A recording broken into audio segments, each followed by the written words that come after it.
ছেলেরা যখন আমার কাছে ছুটি চাই, তো আমার কাছে তো ছুটি সহজে হয় না। তো জামিয়া সালাফিয়া রূপগঞ্জ নারায়ণগঞ্জের প্রিন্সিপাল হচ্ছে আমার ছাত্র আব্দুল আলিম, খুব মেধাবী।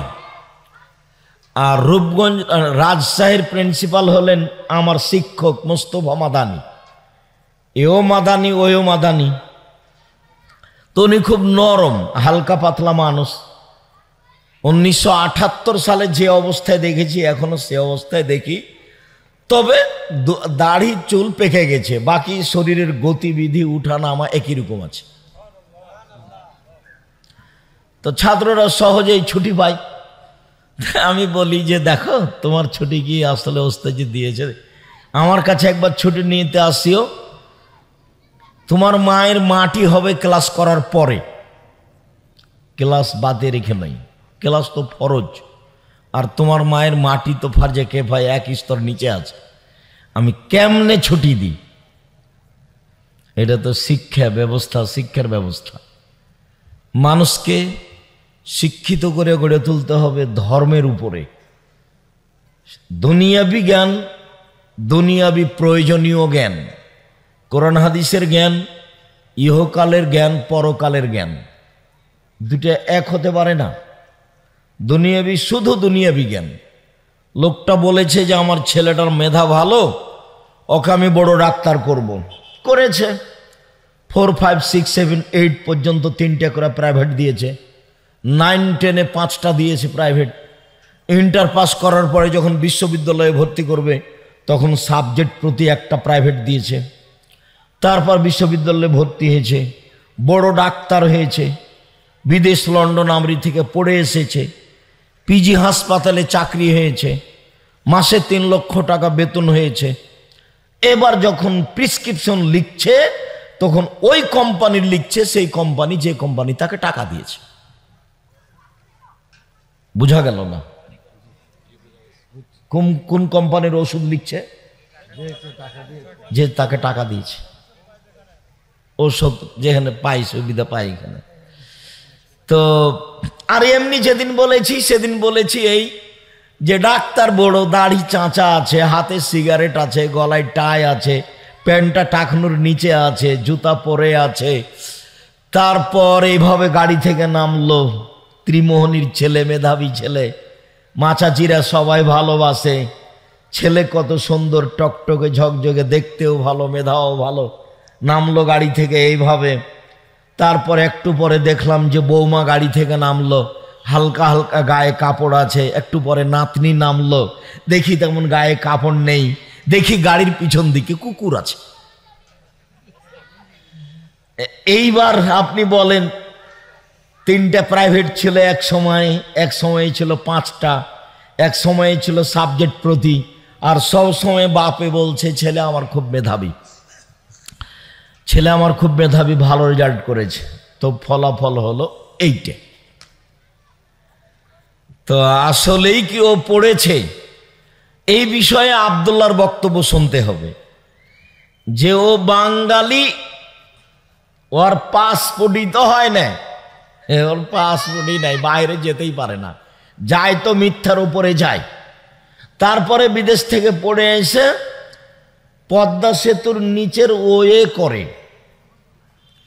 ও দিন মজুর বা ও লেবার হিসাবে থাকে।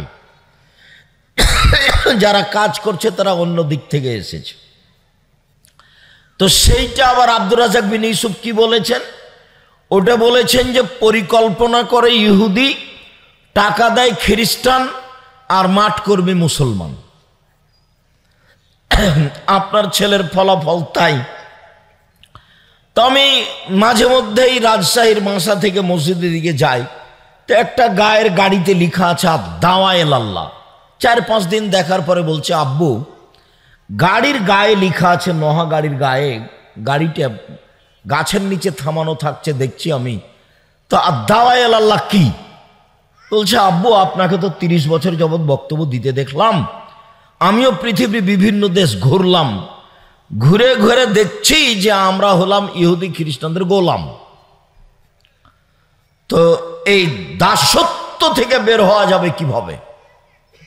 চাকরি করি, তবুও দাস, ব্যবসা বাণিজ্য করি তবুও দাস, বিদেশে যাই মিথ্যা কথা সার্টিফিকেটে লেখা আছে, বউ নয় তবুও তাকে বউ করে সাংসারিক টাকা নিই সরকারের কাছে, আবার সুদ উঠিয়ে টাকা উঠে সুদের টাকা উঠিয়ে বাড়ি করি, সুদ ছাড়া মিথ্যা ছাড়া লন্ডন আমেরিকা আপনার কানাডা অস্ট্রেলিয়া এইসব দেশে থাকা যাবে না, কোনো পথঘাট নেই। দাস অত নয়, অধীনে নয়, আপনি যত অধীনে, আপনি যত গোলাম কোরআন হাদিসের দাস অত গোলাম নয়। তো কি করতে হবে আব্বু? তো আমি মনে করলাম যে এক কাজ করি, মানুষের আকীদা সংশোধন করি আর মানুষকে ভালো করে কোরআন শিক্ষা দেওয়ার ব্যবস্থা করি, যাতে করে মানুষ মনে করে যে কয়েকদিন বাঁচব দাস হয়ে বাঁচতে রাজি নই, গোলাম দাস হয়ে বাঁচতে রাজি নই, স্বাধীনভাবে বাঁচব। তো এই দাসত্ব থেকে মুক্ত হওয়ার জন্য চিন্তা ভাবনা করছি, একবারে টেকনাফ থেকে তেঁতুলিয়া পর্যন্ত মক্তব চালু করবো ইনশাআল্লাহ। 550 মক্তব চলছে, আর এমনিতেই সারা দেশ জুড়ে জামিয়া সালাফিয়া চালু করব ইনশাআল্লাহ। মানুষকে দাসত্ব মুক্ত হতে হবে। ইন্ডিয়া দখল করেছে ইংরেজেরা, তো ইন্ডিয়া ভারত বাংলাদেশ পাকিস্তানের লোক মনে করে যে ইংরেজি শিখলে আমরা কিছু জানলাম বুঝলাম। মিশর দখল করেছে ফ্রান্স, তো মিশরের লোক মনে করে যে ফ্রান্সের ভাষা শিখলে আমরা কিছু জানলাম বুঝলাম। তো আমরা যে জন্মগতই দাস, আর একজনের অধীনে চলি, ভাষাগত চলি, বিদ্যাগত চলি, কলমগত চলি, সব কিছুই। আবার এই কথা আল্লাহর নবীও বলেছেন, কোনো দিকই কম নয়। আল্লাহর নবীও বলছেন যে পৃথিবীর মানুষ শুনে রেখো, আমি কিছু আশঙ্কা করে গেলাম। সেইটা হলো এই যে আমার উম্মাত ইহুদি খ্রিস্টানদের সাথে মিশে যাবে, ডান হাতের বিঘত যেমন বাম হাতের সমান, এই যে সমান সমান। আমার উম্মত ইহুদি খ্রিস্টানদের সাথে মিশে যাবে চাল চলনে, কথাবার্তাতে, অফিস আদালতে, কোর্ট কাচারিতে, খাতা কলমে, পড়াশোনায়, পোশাক আশাকে ওদের সাথে মিশে যাবে, এইটা যেমন সমান সমান। আবার বলছেন ডান পায়ের জুতা যেমন বাম পায়ের সমান, সমান সমান, এইটা যেমন সমান সমান। আমার উম্মত ইহুদি খ্রিস্টানদের সাথে দাসত্ব স্বীকার করতে করতে করতে করতে ওদের সাথে মিশে যাবে, ওদেরটা পছন্দ হবে, আমাদেরটার পছন্দ হবে না। এই কথা বলে আর থামলেন না, এবার ভাষাগত নিচে নামতে লাগলেন আল্লাহর নবী। ভাষাগত নিচে নামতে নামতে নামতে নামতে বলছেন, পৃথিবীর মানুষ শুনে রেখো, ইহুদি খ্রিস্টান যদি মায়ের সাথে জেনা করে থাকে, তো আমার উম্মাত তাদের সাথে মিল দিতে গিয়ে মায়ের সাথে জেনা করবে। তা আপনাকে আমি এটা কি দিয়ে বুঝাবো যে আপনি একটু দেখেন তো আব্দুর রাজ্জাক সাহেব আমাদের, তো আপনার মাথার আপনার ছেলের মাথার চুলটা দেখেন, ওপরে আছে যদি চাঁচা আছে, এইটা কি? আমি লন্ডন সাউথ হল থেকে নামছি, তো একটা লোক দড়িয়ে আমার ছেলেকে নিয়ে একটু আমার ছেলেটার জন্য দোয়া করেন, ছেলেটার জন্য দোয়া করেন। তো আমি মাথায় হাত দিয়ে দেখছি ছেলের উপরে চুল আছে, সব চাঁচা আছে চতুর্দিক। ইন্না লিল্লাহ। এইটা কেন? পাশে দেখছি যে ওইরকম একটা আছে, চুল ছাঁটা ঘর আছে, তো ওইরকম ভাবে ছবি করা আছে। কি আর দোয়া করি, পয়সা ইনকাম করতে এসেছি, আদর্শ বেচা খেতে আসিনি। আদর্শ বিক্রি করে এ দেশে পয়সা ইনকাম করব না। কি আর দোয়া করি আমি? আপনার ছেলের গায়ে গেঞ্জিটা আছে, তাতে 10 লেখা আছে, বিশাল 10 সংখ্যা, দেখতে দেখতে নামাজ নেই। আপনার স্ত্রী একটা আয়না কিনেছে, আয়না সেটা হলো রুই মাছ। আপনার স্ত্রী একটা তরকারি রাখা বাটি কিনেছে, সেটা হলো কাতল মাছ। আপনার স্ত্রী আপনার বাচ্চার জন্য পেশাব পায়খানার জন্য একটা পট কিনেছে, সেটা হলো ঘোড়া। আপনার মেয়ে চোখের ভুরু তুলে চিকন করে রেখেছে, তারপর আপনার মেয়ে সামনের দিকের চুল ছোট করে রেখেছে, সম্পূর্ণ কিছুটা ছোট আছে, স্কিন পায়জামা পরে আছে। আপনি আবার প্রতি বছর উমরা করেন।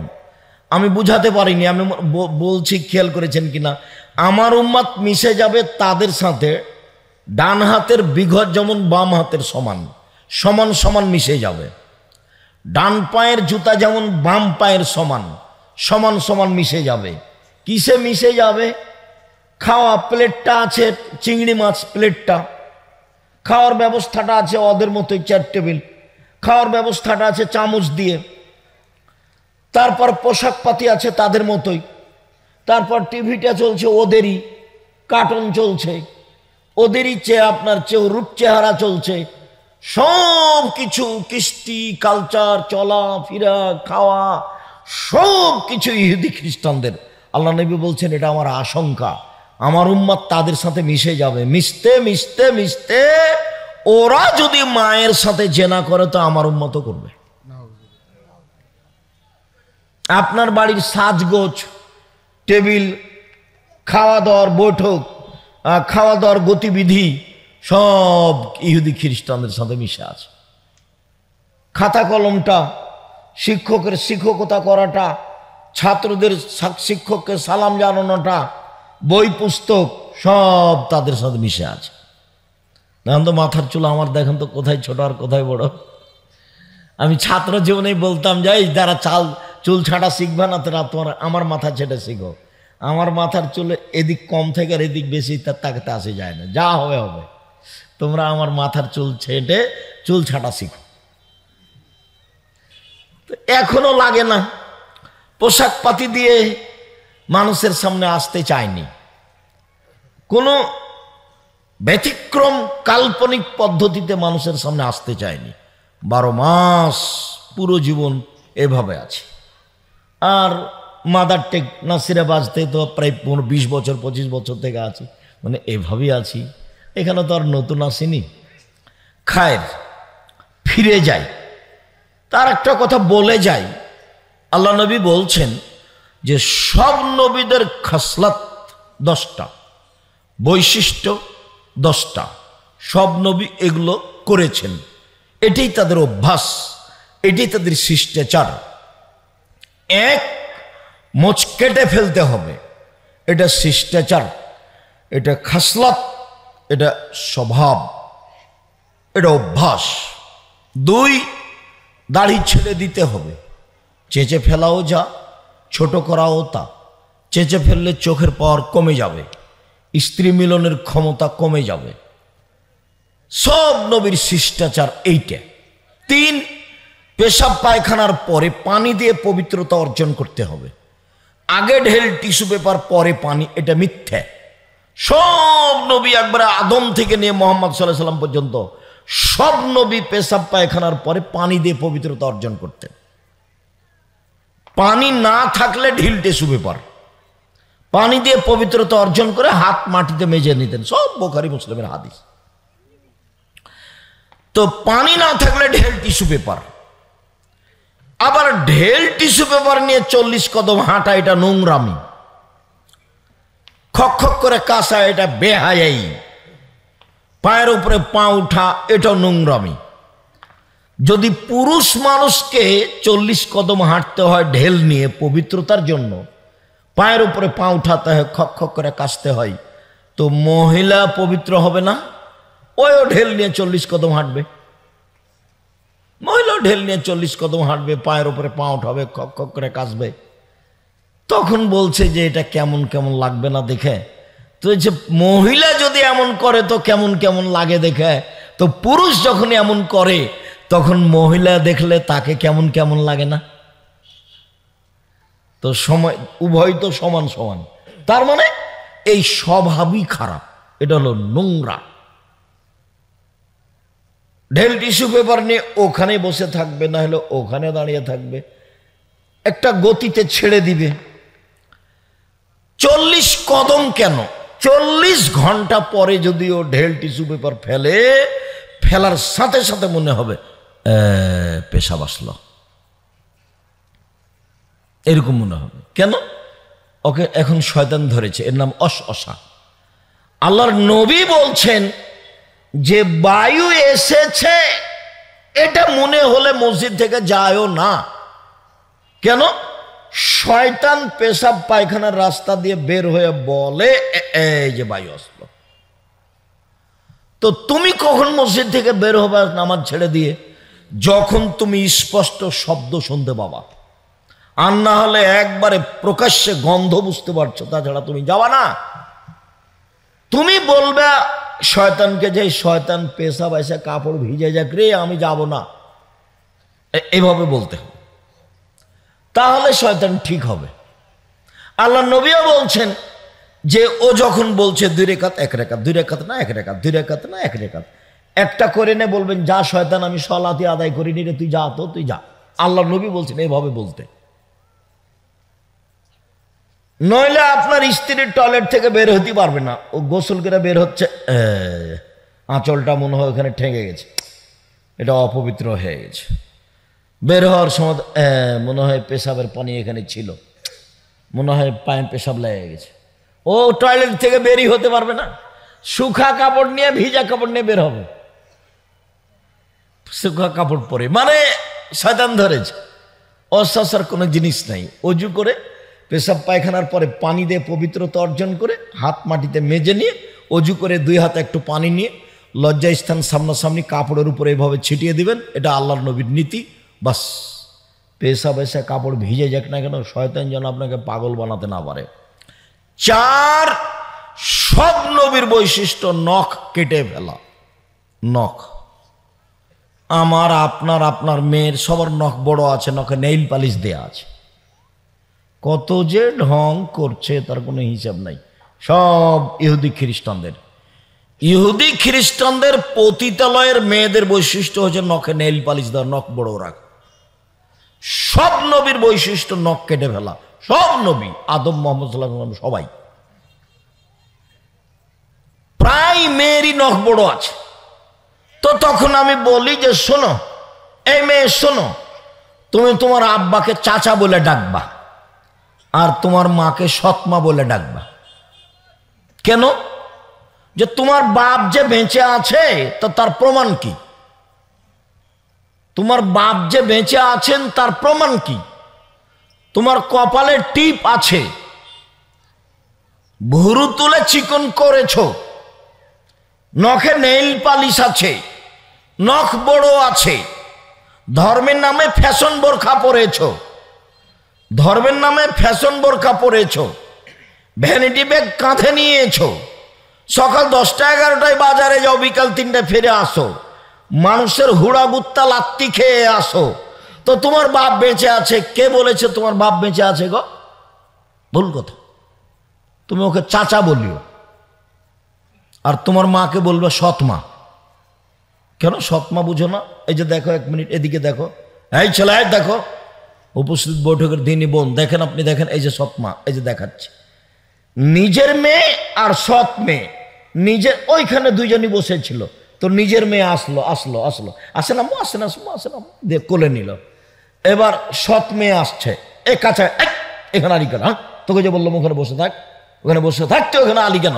এলে সৎ মেয়ে। বুঝা গেল না মনে হয়? আগেরটা কোন মেয়ে ছিল? নিজের মেয়ে, আর পরেরটা ছিল সৎ মেয়ে। তো তুমি তোমার মাকে বলিও সৎমা। আব্দুর রহিম সাহেব, কেন সৎমা বলবো? কেন? তোমার মা যে তোমার নখ বড় হয়েছে এটা দেখেনি? তুমি যে ভুরু তোলে চিকন করে বাজারে যাও ঘুরতে, তোমার মা দেখে না? তুমি যে ফ্যাশন বোরকা পরে ভ্যানিটি ব্যাগ নিয়ে বাজারে যাও, তোমার মা দেখে না? তোমার মা কেন? এটা কে বলেছে এটা তোমার মা? এটা হলো তোমার সৎ মা। ছেলে মেয়ে যাক জাহান্নামে যাক, এটা সৎ মায়ের কাছে দেখবে না। তো মা কাকে বলে? তো চিরদিনই দেখিয়েছি মা কাকে বলে, আজও 1 মিনিট দেখাই। জাবের রাদিয়াল্লাহু তাআলা বলছেন, আল্লাহর নবী, আমি কম বয়সের মেয়েকে বিবাহ করিনি 4টা কারণে। আমার 9 জন বোন আছে, আমার আব্বা শহীদ হয়ে গেছে, 9 জন বোন আছে আমার। তো আমি 4টা কারণে কম বয়সের মেয়েকে বিবাহ করিনি। এক লে তোয়াল্লে মাহুন না, আমার স্ত্রী যেন আমার বোনদেরকে বিদ্যা শিখাতে পারে, তার নাম মা। দুই, আমার স্ত্রী যেন আমার বোনদেরকে শিষ্টাচার শিখাতে পারে, তার নাম মা। শিষ্টাচার, ভুরু তুলে চিকন করা আছে, তার নাম শিষ্টাচার। কপালে টিপ দেওয়া আছে, তার নাম শিষ্টাচার। উঁচু স্যান্ডেল পরে নিজেকে লম্বা দেখানো হচ্ছে, তার নাম শিষ্টাচার। নখ বড় আছে, নেইল পালিশ দেওয়া আছে, তার নাম শিষ্টাচার। স্কিন পায়জামা পরে আছে, তার নাম শিষ্টাচার। ফ্যাশন বোরখা পরে ভ্যানিটি ব্যাগ নিয়ে চলে যাচ্ছে বাজারে, তার নাম শিষ্টাচার। শিষ্টাচার কাকে বলে? বিদ্যা শিখিয়ে দিল, শিষ্টাচার শিখিয়ে দিল। শিষ্টাচার কি জিনিস? আরে শিষ্টাচার ঘোড়ার ডিম। মানুষে বলে ঘোড়ার ডিম মানে কিছুই না, তো শিষ্টাচারও কিছুই না। মা তো এমনি মা, ওর বাপ বিবাহ দিয়েছে ছেলেটার সাথে, স্বামীর বাড়ি এসেছে, স্বামীর কাছে গেছে, তাই বাচ্চা হয়ে গেছে, এই জন্য মা। ও জানে মা কাকে বলে? এ দেখেন মা কাকে বলে। এক, বিদ্যা শিখিয়ে দিল। দুই, শিষ্টাচার শিখিয়ে দিল। তিন, মাথার চুল চিরুনি করে সাজগোজ করে পরিপাটি করে রাখলো। চার, বলে তাকুমা আলাইহিন্না, বাচ্চাদেরকে পাহারা দিল। মা মানে পাহারাদার। এইটা আপনার ফ্যাক্টরি। আজকে একটা লোক বলেছে যে আপনার পাহারাদার আধা ঘন্টা ঘুমিয়েছিল, আপনি সকালে তাকে রাখবেন, বেতন দিবেন? তোমাকে দেওয়া হবে না, তুমি যাও। ও পাহারাদার মানুষে বলেছে, সেইটা সহ্য হয় না। আর যাকে পাহারাদার নবী বলেছেন সেটা সহ্য হয়। আমি বলিনি এই কথা, আমি বলিনি আপনার স্ত্রীকে পাহারাদার আপনার বাচ্চাদের। কে বলেছেন? মুহাম্মদ সাল্লাল্লাহু আলাইহি ওয়াসাল্লাম বলেছেন। মুহাম্মদ সাল্লাল্লাহু আলাইহি ওয়াসাল্লাম বলেছেন যে আপনার ছেলেমেয়ের পাহারাদার কে? মা। আমি কি দিয়ে বুঝাই? মাই তো জানে না মা কাকে বলে, তো পাহারা দিবে কি? চলেন আমরা যা বলছিলাম, একটু গরম পানি দিতে হয়, এটা নয় না স্যার, একটু গরম পানি নিয়ে আসো। সম্মানিত দিনী ভাই বোন, আজকের অল্প সময়ের সংক্ষিপ্ত আলোচনা সদাচরণ। সদাচরণের নেকি দাঁড়ি পাল্লাই সবচেয়ে ভারী, এইটা দেখাবো। সদাচরণ ইবাদত, দান যেমন ইবাদত। তো দান তো টাকা দেওয়া লাগে, সেই জন্য না হয় ভালো করে বুঝাতে পারিনি। তো সদাচরণের বয়ান দিলে কি টাকা দেওয়া লাগবে ভাইজান? সদাচরণের বক্তব্য দিলে কি টাকা দেওয়া লাগবে? না। তো দেখি এইটা পারি কি না। বিচারের মাঠে হিন্দুদের পাপ নেকি ওজন হবে না। কেন? হিন্দুদের পাপ আছে, নেকি নেই। বিচারের মাঠে ইহুদিদের পাপ নেকি ওজন হবে না। কেন? ওদের পাপ আছে, নেকি নেই। বিচারের মাঠে খ্রিস্টানদের পাপ নেকি ওজন হবে না। কেন? ওদের পাপ আছে, নেকি নেই। কাদিয়ানি শিয়া, এদের পাপ নেকি ওজন হবে না। কেন? এদের পাপ আছে, নেকি নেই। তেমনি ভাবেই আকীদাগতভাবে যারা মার খেয়েছে মুসলমান হওয়া সত্ত্বেও, এদের পাপ নেকি ওজন হবে না। আকীদা বিশ্বাস নষ্ট হয়ে গেছে। বলছে যে একবারে নগদ এভাবে বলছেন, জিবরাইলকে আল্লাহ পাঠিয়েছিল কাছে, কিন্তু জিবরাইল ভুল করে কার কাছে চলে এসেছে? মুহাম্মদ সাল্লাল্লাহু আলাইহি ওয়াসাল্লামের কাছে। তো জিবরাইলের তো ভুল করারই ক্ষমতা নেই, তো ভুল করবে কি দিয়ে? জিবরাইলের পাপ করার ক্ষমতা নেই। বুঝতে পারলেন না কথা? এইটা প্রাচীর কোরআন মাজিদটা, এইখানে কি আছে আপনি কি দেখতে পাবেন? এখান থেকে এদিক থেকে দেখতে পাবেন না। এইটা দেখা যেমন অসম্ভব, জিবরাইলের পাপ করা তেমন। জিবরাইল পাপ করতেই জানে না। জিবরাইল পাপ করতেই জানে না। জিবরাইল ভুল কি জিনিস সেটাই জানে না। তো জিবরাইল ভুল করে কেমনে আসবেন মুহাম্মদ সাল্লাল্লাহু আলাইহি ওয়াসাল্লামের কাছে আলীকে ছেড়ে? উনি তো ভুল করাই জানে না। ভুল করা যদি জিবরাইল জানতেন তাহলে আল্লাহ জিবরাইল দিয়ে কাজ নিতেন না, তাহলে তো আল্লাহর কাজ কি হয়ে যাবে? ভুল হয়ে যাবে। জিবরাইল ভুল করলে কার কাজ ভুল হবে? আল্লাহর কাজ ভুল হবে। ইসরাফিল ভুল করলে কার কাজ ভুল হবে? আল্লাহর কাজ ভুল হবে। মালাকুল মউত যাকে আজরাইল বলছে, আজরাইল বলতে হবে না, বলতে হবে মালাকুল মউত, আল্লাহর দেওয়া নাম। মালাকুল মউত যদি ভুল করে তাহলে কার ভুল প্রমাণ হবে? আল্লাহর। এমন জাতিকে দিয়ে আল্লাহ কাজ নেবেন না। তো আকীদাই নষ্ট, অতএব বড় পাপ নাকি ওজন হবে না। মানুষের যে পাপ নাকি ওজন হবে এ ব্যাপারে আল্লাহ বলছেন, মান সাকুলাত মাওয়াজিনহু ফাহুয়া ফি শাতির রাদিয়া, যাদের নেকির পাল্লা ভারী হবে তাদের থাকার ব্যবস্থা হবে অতীব সুখ স্বাচ্ছন্দ্যময় জান্নাত। ওয়া আম্মা মান খাফফাত মাওয়াজিনহু ফাউম্মুহু হাবিয়া, আর যার নেকির পাল্লা হালকা হবে তার থাকার জায়গা হবে অতীব গভীর গহ্বর ভয়াবহ হাবিয়া জাহান্নাম। অমাদরাকা মা হিয়া, মুহাম্মদ সাল্লাল্লাহু আলাইহি ওয়াসাল্লাম বলতে পারেন হাবিয়া জাহান্নামটি কি? তা হলো নারুন হামিয়া, জ্বলন্ত উত্তপ্ত আগুন।